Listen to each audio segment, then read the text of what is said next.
कलाकार दीपकराज गिरीले चलचित्र नरसिंह अवतारको बारेमा केही भनेका छन् र महानायकको विषयलाई लिएर पनि उनले केही भनेका छन्। यहाँ धेरैजसो भन्ने गर्थे दीपकराज गिरीले आफैलाई महानायक सोच्छन्। साँच्चै नै उनले सोचेका छन् कि छैनन् र विशेष गरी महानायक राजेश हमालको विषयमा उनले कस्तो सोच्छन् त यसै विषय मैले चर्चा गर्न गइरहेको छु।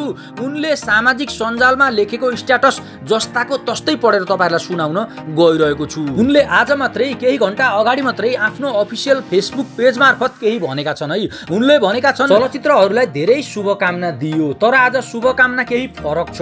हुन त शुभकामना भनेर फोटो राखेर व्याख्या नगरी लेख्ने छुट पनि थियो मलाई, तर मनले मानेन, त्यसैले केही शब्दहरू कोर्दै छु। मैले ठुलो पर्दाको कलाकारको रूपमा पहिलो फिल्म अभिनय गरेँ जसको नाम थियो चोर। त्यसमा राजेश हमाल ज्यूसँग पर्दामा सँगै देखिने अवसर जुट्यो। त्यसपछि पहिलो फिल्म निर्माण गर्ने मौका पाएँ, छ एकान छ। त्यसमा पनि महानायक राजेश हमाल ज्यूले अभिनय गरिदिएर हामीलाई गुण नै लगाउनु भएको थियो। हाम्रा चलचित्रहरूले सफलता प्राप्त गरिरहँदा हलमा आएर बधाई पनि दिनुभएको थियो। पछि देश र विदेशमा थुप्रै स्टेज कार्यक्रमहरू सँगै गरियो। उहाँसँगै घण्टौं गफ गरेर रमाइलो गरेको पनि हिजो जस्तो लाग्छ। तर पछिल्ला समय स्थिति केही फरक भइदियो।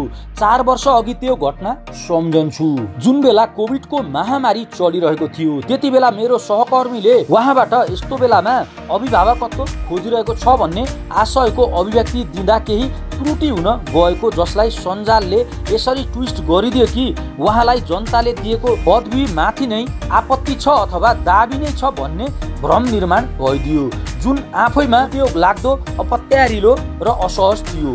पछिल्ला दिनमा हाम्रो भेट हुँदा पनि त्यही आधार भावले नै भेटेको छु, किनकि आफू जहाँ पुगे पनि संस्कार चाहिँ भुल्नुहुन्न भन्ने कुरा मैले राम्ररी बुझेको छु। मेरो लेखाइ यहाँसम्म आइपुग्दा मैले आफैले एउटा पोडकास्टमा भनेको कुरा याद आयो। जसले तिमीलाई बुझेका छन् उनीहरूलाई बुझाउनै पर्दैन, र जसले तिमीलाई बुझ्न चाहँदैनन् उनीहरूलाई टाउकै फुटाए पनि बुझ्न सक्दैनन्। जे होस्, दुनियाँले जेसुकै भनोस्, कुछ तो लोग कहेंगे। त्यसै पनि आजकल सञ्जाल भनेको गाली गलौज, घृणा, देश फैल्याउने संवेदनशील माध्यमको रूपमा परिचित छ। तर हामी कलाकारहरूबाट समाजले सधैँ प्रेम, स्नेह र संस्कार नै खोजिरहेको हुन्छ।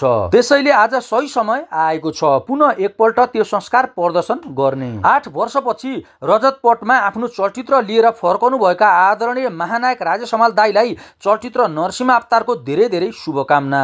मनज्ञ सम्मान छ, त्यो झनै बढ्दै जाओस्। यति भन्दै उनले नरसिंह अवतारको एउटा फोटो पनि राखेका छन्। जोस्, यति बेला उनले एकदमै सही कुरा गरे है। हामीले दीपकराज गिरीलाई सधैँ एउटा गलत सोचिन्थे कि हामीले सोचिन्थ्यो जहिले पनि उनी महानायक हुँ भन्ने सोच्थे, तर महानायकलाई उनले यस्तो सम्मान गरेको देख्दा मलाई पनि भित्रैदेखि उनले यो गरेको कुरा एकदमै मन पर्यो। तपाईहरुलाई चाहिँ कस्तो लाग्यो त दीपकराज गिरीले भनेको कुरा? कमेन्ट बक्समा गएर प्रतिक्रिया दिन नबिर्सिनु होला, र भिडियो मन पर्यो भने भिडियोलाई एउटा लाइक गरेर च्यानललाई सब्स्क्राइब गर्न पनि नबिर्सिनु होला। आजलाई भिडियो यति नै भयो।